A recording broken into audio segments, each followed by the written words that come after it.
വഹാബികൾ ഗാഫറാക്കുന്നത്, മുസ്ലിമിയാണ് മുശ്രിക്കാക്കുന്നത്, നിസ്കരിക്കുന്ന ആളല്ലേ നോക്കാം. ഇല്ല, വല്ലാഹി ഇവർ മുസ്ലിം അല്ല. അവർ നിസ്കരിക്കും. ഇതാ സല്ല വസാമ വസക്ക, നിസ്കരിച്ചാലും ശരി, നോമ്പുവറ്റാലും ശരി, സക്കാത്ത് കൊടുത്താലും ശരി, ബക്കത്ത് പോയിട്ട് ഹജ്ജ് ചെയ്താലും ശരി, ഇവർ ഷഹാദത്ത് ബാത്തിലാക്കിയവരാണ്. ഇവരെ മുസ്ലിമായിട്ട് പരിഗണിക്കാൻ പറ്റുകയില്ല. അതുകൊണ്ട് തന്നെ ഇവിടുത്തെ മഹല്ല് പള്ളികളിൽ കയറി അവിടുത്തെ ഇമാമിനെ തുറന്ന് നിസ്കരിക്കാൻ പറ്റുകയില്ല, തീർച്ചയായിട്ടും പറ്റുകയില്ല. അവർ ശിഹാക്കളാണ്. കുത്തുബത്ത് കഴിക്കുന്ന പള്ളി വല്ലാഹി അമ്പലമാണ്, അതിന് പള്ളി എന്ന് പറയില്ല. അമ്പലത്തിൽ കയറിയിട്ട് നിസ്കരിക്കുന്നതിന് തുല്യമാണ് കുത്തുബത്ത് കഴിക്കുന്ന പള്ളി കയറിയിട്ട് നിസ്കരിക്കുന്നത്. അമ്പലത്തിലെ സാമിനെ തുറന്ന് നിസ്കരിക്കുന്നതിന് തുല്യമാണ് കുത്തുബത്ത് കഴിക്കുന്ന ഉസ്താദിനെ തുറന്ന് നിസ്കരിക്കരുത്. ആ നിസ്കാരം സഹിയാകുകയില്ല തീർച്ച. ഈ ഒരു വിഷയം സംബന്ധിച്ചുകൊണ്ട് നമ്മൾ റിയാക്റ്റിംഗ് വീഡിയോസിൽ ഒരു വീഡിയോ ചെയ്തിട്ടുണ്ട്, അത് ഓടിക്കൊണ്ടിരിക്കുന്നുണ്ട്. ഇന്നിവിടെ ഇങ്ങനെ ഒരു വീഡിയോ ചെയ്യും എന്നുള്ളത് ആ വീഡിയോയിലൂടെ തന്നെ നമ്മൾ പറഞ്ഞ കാര്യവുമാണ്. ചുഴലി അബ്ദുള്ള മൗലവി അവിടെ പറഞ്ഞ വിഷയത്തിന്റെ മെറിറ്റും ഡീമെറിറ്റും ഒക്കെ നമ്മൾ വിശദീകരിച്ചുകൊണ്ട് തന്നെ ആ വീഡിയോയിലൂടെ പറഞ്ഞിട്ടുണ്ട്. അത് കൂടുതൽ ഇവിടെ പറയാൻ ഉദ്ദേശിക്കുന്നില്ല. ഒരു കാര്യം പറയാം, ഈ ഇന്നത്തെ കാലത്ത് ഈ സോഷ്യൽ മീഡിയ യുഗത്തില് ഇതര മത ആദർശത്തിലുള്ള വിശ്വാസത്തിലുള്ള ആളുകളിലേക്ക് കൂടി ഇത് സെക്കൻഡുകൾക്കുള്ളിൽ എത്തുമ്പോൾ ഇത്തരത്തിലുള്ള പരാമർശങ്ങൾ ഒന്നുകൂടി വിശ്വാസി സമൂഹത്തിന് മനസ്സിലാകുന്ന കാര്യങ്ങൾ ആ ഒരു രൂപത്തിലേക്ക് നമുക്ക് മാറ്റാമായിരുന്നു. അവിടെ അമ്പലം എന്ന് പറഞ്ഞ ആ ഒരു വാക്ക്, അതുപോലെ തന്നെ ഒരു പള്ളിയിൽ കയറി കഴിഞ്ഞാല് ഇമാമ് ശിർക്ക് ചെയ്യണ്ടോ ഇല്ലേ, അയാളുടെ വിശ്വാസത്തിൽ ശിർക്കുണ്ടോ ഇല്ലേ എന്നുള്ളത് അറിയാത്ത ഒരാളാണെങ്കിൽ അവിടെ നിസ്കരിക്കാണ്ട് പോരുവാൻ പാടുണ്ടോ എന്നുള്ളതൊക്കെ അത് വിശദീകരിച്ചുകൊണ്ട് തന്നെ ആ വീഡിയോയിൽ പറഞ്ഞിട്ടുണ്ട്. അപ്പോൾ അവിടേക്ക് പോകുന്നില്ല. ഇതില് ഒരു കാര്യം കൂടി പറയാനുണ്ട്. സുന്നി എന്നൊരു വാക്ക് ചുഴലി അബ്ദുള്ള മൗലവി ഉപയോഗിച്ചിട്ടില്ല. ഉപയോഗിച്ചിട്ടുണ്ടെങ്കിൽ തന്നെ നിങ്ങൾ ആരും അതിന് ബേജാറാവേണ്ടതില്ല എന്നുള്ള ഒരു കാര്യമുണ്ട്. ഡീറ്റെയിലേക്ക് പോകുന്നില്ല. ഈ ഒരു കാര്യം പറയുമ്പോൾ ഇതേ സംസാരം വർഷങ്ങൾക്ക് മുമ്പ് പല ആളുകള് ഈ വിഭാഗങ്ങളെ കുറിച്ച്, ജമാഅത്തെ ഇസ്ലാമി, അതുപോലെ തന്നെ മുജാഹിദ്, വഹാബികള് എന്നൊക്കെ പറയുന്ന മൗദൂദികൾ എന്നൊക്കെ ഇവര് ആക്ഷേപിച്ച് വിളിക്കുന്ന ആളുകളില്ലേ, അവരെ കുറിച്ച് ഈ ആളുകൾ തന്നെ പറഞ്ഞു വെച്ചിട്ടുണ്ട്. അന്നൊന്നും പൊട്ടാത്ത കുരുക്കളാണ് ഇന്ന് പൊട്ടിക്കൊണ്ടിരിക്കുന്നത് എന്നുള്ള ഒരു കാര്യമുണ്ട്. നമുക്ക് മൂത്ത ഷേഖ് പറയുന്ന ഒരു ഭാഗത്തേക്കൊന്ന് പോയി വരാം. ഇത് എല്ലാവരും കേട്ടതായിരിക്കാം, എങ്കിലും ഇതിനു വേണ്ടിയിട്ട് മുറവിളി കൂട്ടുന്ന ചില ആളുകൾ, ചോറ്റുപട്ടാളത്തിനെ പോലെയുള്ള ആളുകൾ കാണുമ്പോൾ നമുക്കിത് കാണിക്കാതിരിക്കാൻ കഴിയില്ല. ചുഴലി അബ്ദുള്ള മൗലവി മാത്രം ഒരു പിഴച്ച വാദം പറഞ്ഞു, ഇവർക്കൊന്നും ആ വാദമില്ല എന്നുള്ള ആ ഒരു തലത്തിലേക്ക് പോകാൻ കഴിയില്ലല്ലോ.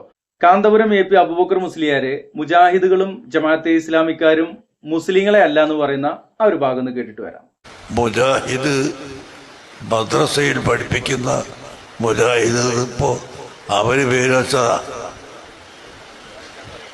മുജാഹിദുൽ ഇസ്ലാം എന്നാണ്. അരീക്കോട്ട് കടപ്പുറത്ത് വെച്ചിട്ടാണ്, പഴമാട്ടുമ്പൽ വെച്ചിട്ടാണ് അവർ തീരുമാനിച്ചത്. മുജാഹിദ് പല പേരുണ്ട്, സലഫീത് പേര് അവരിട്ട് അത് പറ്റൂല, അവരെന്നെ കൂട്ടത്തിൽ തർക്കമായി. പിന്നെ ഇസ്ലായി പേര് നോക്കി, അത് അവരെ കൂട്ടത്തിൽ തർക്കമായി. അങ്ങനെ തർക്കം തീർന്നിട്ട് അവസാനം അവരെല്ലാവരും കൂടി തീരുമാനിച്ച പേരാണ് മുജാഹിദുൽ ഇസ്ലാം. ഇസ്ലാമിനോട് യുദ്ധം ചെയ്യുന്നവർ, ഇസ്ലാമിനോടുള്ള യുദ്ധമല്ലേ നിങ്ങൾ ആലോചിച്ചൊക്കെ. എൻ്റെ കാറിലുണ്ട്, ഇപ്പം ഞാനത് കാണിച്ചതാണ് ആർക്കും സംശയം ഉണ്ടെങ്കിൽ. നബി സല്ലല്ലാഹു അലൈഹി വസല്ലം തങ്ങൾ മരിച്ചുപോയി എന്താ പറയുന്നത്, അങ്ങനെ പറയുന്നത്. നബിക്ക് സാധാരണക്കാരെ പോലെ തന്നെ മരിക്കാമെങ്കിൽ ആ നബി സാധാരണ മനുഷ്യരായി ജനിച്ചു, സാധാരണ മനുഷ്യരായി ജീവിച്ചു, സാധാരണ മനുഷ്യരായി മരിച്ചു. അതിൻ്റെ ശേഷം ആ നബിയുടെ ശരീരം ഇവിടെ വെച്ചിട്ടുണ്ടെങ്കിൽ അത് കെട്ട് നാറി ദ്രവിച്ച് മണത്ത് ജനങ്ങൾക്ക് വിഷമമായി പോകും എന്ന കാരണം കൊണ്ടാണ് മറവ് ചെയ്യാൻ കൽപ്പിക്കപ്പെട്ടത്. മറവ് ചെയ്തത്, അല്ലെങ്കിൽ മറവ് ചെയ്യൂലായിരുന്നു, പിന്നെന്താ മറവ് ചെയ്ത് എന്ന് അവർ ചോദിക്കണം. അവരെന്ന് പറയാൻ അവർ മാത്രമല്ല, ജമാഅത്തെ ഇസ്ലാമി എന്ന് പറഞ്ഞിട്ട് ഇസ്ലാമിൻ്റെ പേര് കൊടുത്തിട്ട് ഒരു കൂട്ടർ ഉണ്ട്. അവരെ പ്രബോധനത്തിനും ഇത് തന്നെയാണ് എഴുതിയിട്ടുള്ളത്. എൻ്റെ ദൃഷ്ടിയിൽ രണ്ട് കൂട്ടരും മുസ്ലിമുകളെ അല്ല. ആ, കുറച്ച് നീണ്ടതാണെങ്കിലും കാര്യം മനസ്സിലായല്ലോ. ഇത് ഇവര് മുമ്പേ പറഞ്ഞു വെച്ചിട്ടുണ്ട്. ഇനി അതേപോലെ തന്നെ അതിനുശേഷം മറ്റൊരാള് സുന്നി പെൺകുട്ടികളെ മുജാഹിദീങ്ങൾക്ക് കെട്ടിച്ചു കൊടുക്കാനേ പാടില്ല, അവിടെ നിന്ന് ഇങ്ങോട്ട് കെട്ടാൻ പറ്റുമോ, അതിനെ കുറിച്ചൊരു തീരുമാനമൊന്നും പറഞ്ഞിട്ടില്ലെങ്കിലും പകരം പറയുന്ന ഒരു തള്ളുണ്ട്. അതൊന്ന് കേട്ടിട്ട് വരാം. വിഷയം ഇത് തന്നെയാണ്. ഒരു വഹാബിയായ മനുഷ്യനിക്ക് ഒരു സുന്നി പെണ്ണിനെ കെട്ടിച്ചു കൊടുത്താൽ അതൊരിക്കലും തന്നെ സഹീഹാവുകയില്ല എന്ന് അയിമത്ത് പറഞ്ഞിട്ടുണ്ട്. ഫത്ഹുൽ മുഈനിൽ കാണാം, വഹാബിക്ക് സുന്നി പെണ്ണിനെ കെട്ടിച്ചു കൊടുക്കാൻ പാടില്ല. ഓരോ മഹല്ലിന്റെ അവസ്ഥ സുബ്ഹാനല്ലാഹ്, ഓരോ മഹല്ലുകളിൽ കാണാം.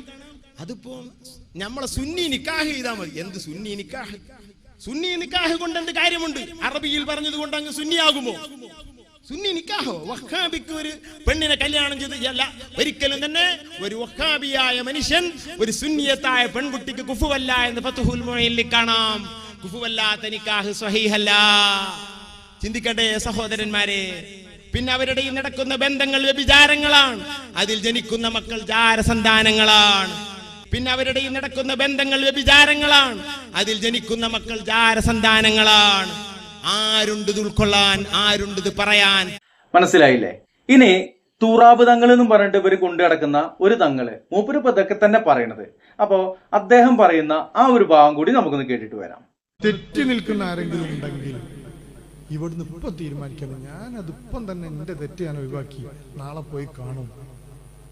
ഉമ്മ അങ്ങനെ പറഞ്ഞുകൊണ്ട് ഞാൻ ഉമ്മനോട് കൊണ്ടുപോയില്ല. ഉമ്മ അങ്ങനെ പറയാ, വാപ്പ എങ്ങനെ പറയാ, ഇല്ല അമ്മോശൻ എന്നോട് എങ്ങനെ കാട്ടുക, അമ്മായി എന്നോട് എങ്ങനെ കാട്ടുക, വിശദീകരിക്കാൻ എനിക്ക് സമയമില്ല. ആ സ്ഥാനത്ത് അമ്മോശന് വഹാബിയാണ്, നിങ്ങൾ മുണ്ടണ്ട, നിങ്ങൾ തെറ്റിക്കോളി. സാക്ഷാൽ വാപ്പ വഹാബിയാണെങ്കിലും നിങ്ങൾ മുണ്ടണ്ട. അൽ ഹുബ്ബു ഫില്ലാ വൽ ബുഗ്ദു ഫില്ലാ. വാപ്പ വഹാബി ഇനി മരിച്ചപ്പോൾ നിസ്കരിച്ചില്ല, നിസ്കരിക്കാൻ പാടില്ല. പറ്റുമോ? പറ്റൂല. വാപ്പ വഹാബി ഇനി മരിച്ചപ്പോൾ നിസ്കരിച്ചില്ല, നിസ്കരിക്കാൻ പാടില്ല. പറ്റുമോ? പറ്റൂല. അദ്ദേഹം പറഞ്ഞതും ആ ഒരു വിഷയം തന്നെയാണ്. അപ്പോ വർഗസ്നേഹത്തിന്റെ ഭാഗമായിക്കൊണ്ട് ആണ് ഇവർ പറയുന്നതെങ്കിൽ ഇതൊരു വർഗീയതയാണ്, അല്ല സംശയമൊന്നുമില്ല. അവനവന്റെ ആൾക്കാരെ അങ്ങോട്ട് പൊക്കുക.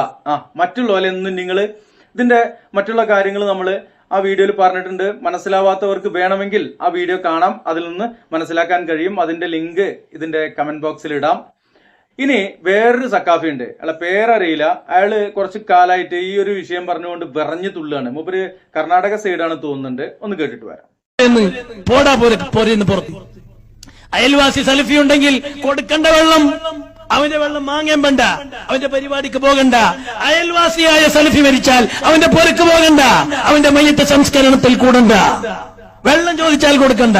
അതേസമയം അയൽവക്കക്കാരനായ ഒരു ഹൈന്ദവ സുഹൃത്ത് വെള്ളം കേട്ടാൽ കൊടുക്കണം, ഭക്ഷണം കേട്ടാൽ കൊടുക്കണം. നിങ്ങൾ താജുശ്ശേരി ആലിക്കുഞ്ഞ് ഉസ്താദിന്റെ പ്രസംഗം കേട്ടിട്ടില്ലേ? നിന്റെ വീട്ടിന്റെ അടുത്തൊരു BJP-ക്കാരന്റെ വീട്ടിന്റെ ഉള്ളിൽ നിന്ന് ഒരു കുഞ്ഞ് കരയുന്നത് കേട്ടാൽ നീ രാത്രി പോകണം, അവിടെ ചോദിക്കണം എന്റെ കുട്ടി കരയുന്നെന്ന്. വെള്ളം വേണമെങ്കിൽ വെള്ളം കൊടുക്കണം, കഞ്ഞി വേണമെങ്കിൽ കഞ്ഞി കൊടുക്കണം. അതേസമയം സുന്നത്ത് ജമാഅത്തിന്റെ വിരോധിയായവന്റെ വീട്ടിലേക്ക് നീ കടക്കാൻ പാടില്ല. കാരണം നീ പോയാൽ നീയും അവന്റെ കൂട്ടത്തിൽ പെട്ടുപോകും. ചിക്കമംഗളൂർക്ക് സഹോദരങ്ങളെ കുരുമുളക് കച്ചവടത്തിന് വന്നിട്ട് സുന്നിയായ ആള് സൽഫിയായതുപോലെ. അപ്പൊ അതുകൊണ്ട് ഞാൻ പറഞ്ഞു വരുന്നത്, ഇബാദത്തിൽ പവർഫുൾ, അക്കടപാടുകൾ പവർഫുൾ, ബാത്തിൽ ഇത് തിന്നാൻ പാടില്ല. SSF-ലും SYS-ലും എല്ലാത്തിലും പ്രവർത്തിക്കണം, ഉഷാറാകണം. കൂടെ സുന്നത്ത് ജമാഅത്തിന്റെ വിരോധികളെ കൂടെ കൂടാനും പാടില്ല. കുറെ ആൾ SSF ഉണ്ട്, SYS ഉണ്ട്, എല്ലാം ഉഷാറിൽ പ്രവർത്തിച്ച് മക്കളായി, ഭാര്യയായി, വീടെല്ലായി, എല്ലാം ഉഷാറായി SSF-ലൂടെ പ്രവർത്തിച്ച് വന്നിട്ട് വലുതായതാണ്. ഇപ്പോ എല്ലാം ഏത് സലഫിയും പറ്റുന്നു. ചില ആളുകൾ അവസ്ഥയാണ്, അത് പറ്റൂല. നമ്മക്ക് പറ്റാത്തത് പറ്റൂല, ഒരു കാലത്തും പറ്റൂല. കുറെ പൈസ ആയിട്ട് ഉഷാറായപ്പോ ഇപ്പൊ ആരും പറ്റും എന്നൊരു തീരുമാനം ഇസ്ലാമിലില്ല.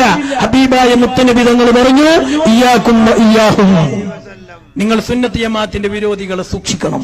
അവരെ വീട്ടിൽ നോക്കി ചിരിക്കാൻ പാടില്ല, അവർക്ക് സലാം പറയാൻ പാടില്ല. അവർ സലാം പറഞ്ഞാൽ അസ്സലാമു അലൈക്കും, ഉപ്പാട്, തുളൂര് പറഞ്ഞ പോലെ അല്പ ഉപ്പാട് അല്ലേ, തുളൂര് പറയും അല്പ ഉപ്പാട്. എന്തില്ല അസ്സലാമു അലൈക്കും, അത് അവൾ അല്പ ഉപ്പാട് നക്ക് എനിക്ക് പിടിച്ച് നിന്നെത്ര അറിയില്ല, ನನಗೆ വേണ്ട പറയാൻ ധൈര്യം കാണിക്കണോ. അതാണ് ഈമാന്റെ പവർ.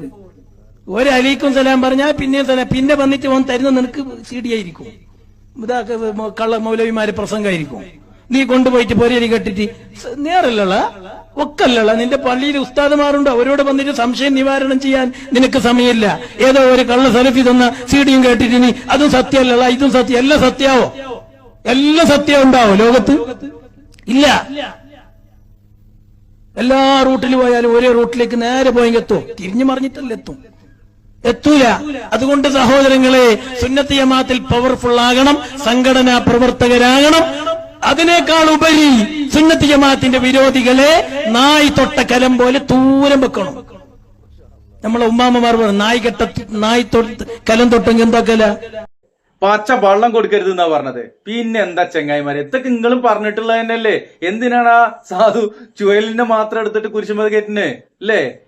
അപ്പൊ ചുഴലി മാത്രമല്ല, ചുഴലി പറഞ്ഞ കാര്യങ്ങളൊക്കെ നിങ്ങളും വേണ്ട പോലെ വേണ്ട സമയത്തൊക്കെ പറഞ്ഞിട്ടുണ്ട്. ഇനി ഇതേ വിഷയം ചുഴലി പറഞ്ഞ ആ വാക്കുകളൊന്ന് മാറ്റി വെച്ചുകൊണ്ട് ആദർശപരമായി നോക്കുകയാണെങ്കിൽ അതേ ആദർശം വ്യക്തമായിക്കൊണ്ട് പേരോട് പറയുന്ന ഒരു ഭാഗം നമ്മൾ നേരത്തെ പറഞ്ഞ വീഡിയോയിൽ ചേർത്തതാണ്, എങ്കിലും അതൊരിക്കൽ കൂടി ഇവിടെ ചേർക്കുന്നുണ്ട്. അദ്ദേഹം പറഞ്ഞ തന്നെയാണ് ചുഴലിയും പറഞ്ഞിരിക്കുന്നത്.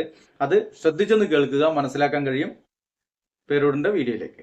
ഒരാൾ അള്ളാഹുവിന്റെ സൃഷ്ടികളിൽ ഏത് സൃഷ്ടി ഖാലിഖാണെന്നോ അല്ലെങ്കിൽ അള്ളാഹുവാണെന്നോ ദൈവമാണെന്നോ വിശ്വസിക്കുമ്പോൾ തന്നെ അവൻ ഇസ്ലാമിന്റെ പടിക്ക് പുറത്താണ്.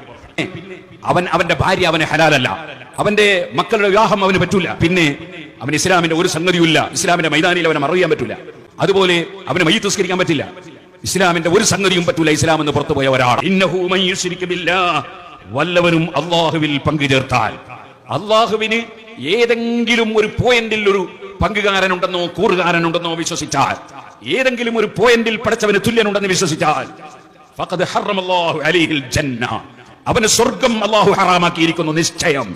ഇദാ സല്ല വസാമ വസക്ക, നിസ്കരിച്ചാലും ശരി, നോമ്പോറ്റാലും ശരി, സക്കാത്ത് കൊടുത്താലും ശരി, വക്കത്ത് പോയിട്ട് ഹജ്ജ് ചെയ്താലും ശരി, ഇവർ ഷഹാദത്ത് ബാത്തിലാക്കിയവരാണ്. ഇവരെ മുസ്ലിമായിട്ട് പരിഗണിക്കാൻ പറ്റുകയില്ല.